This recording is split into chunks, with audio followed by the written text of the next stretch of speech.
If you have got a 1985 quarter sitting around, do not just spend it yet.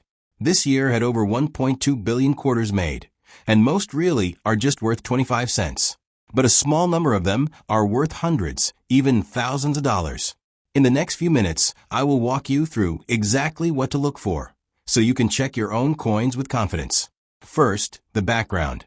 The 1985 quarter is part of the Washington Quarter Series, which started all the way back in 1932 to honor George Washington's 200th birthday. By 1985, these coins were made from a copper nickel clad, a copper core sandwiched between two outer layers of copper and nickel. No silver here, so don't expect melt value to save you.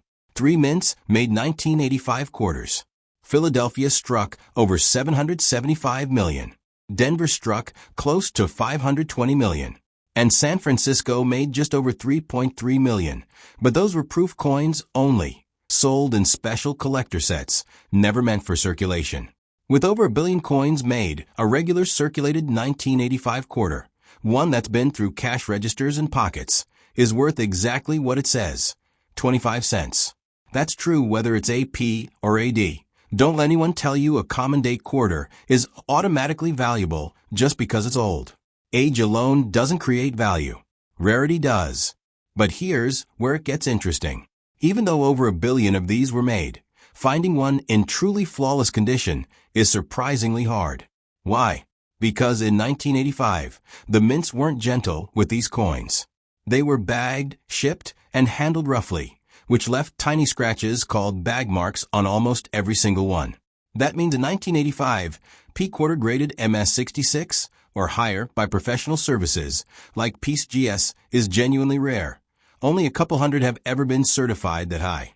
And in the very top grade MS67, there are only a handful in existence, with none graded any higher. One of these top grade coins has sold for over $1,300 at auction. Some sources even report a flawless MS67 example selling for around $1,500. Now let's talk about errors, starting with the double die. This happens when the coin's die stamps the design twice, at a very slightly different angle. On a real double die, you'll see clear separation in the letters, especially in God We Trust and Liberty. Grab a magnifying glass and look closely. Do not confuse this with mechanical doubling, which looks flat and shelf-like. That kind is common and worth nothing extra. A genuine double die 1985 quarter, even in circulated condition, has sold for $150 to $250. In higher mint state grades, some have reached $300 or more. There are other errors worth knowing.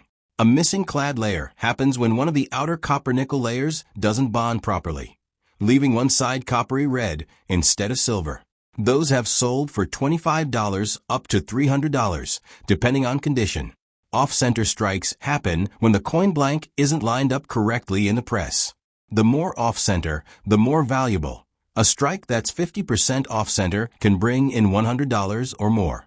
And then there is the rarest of all, a true broad strike or clipped planchet error, where part of the coin's metal is missing before it's even struck.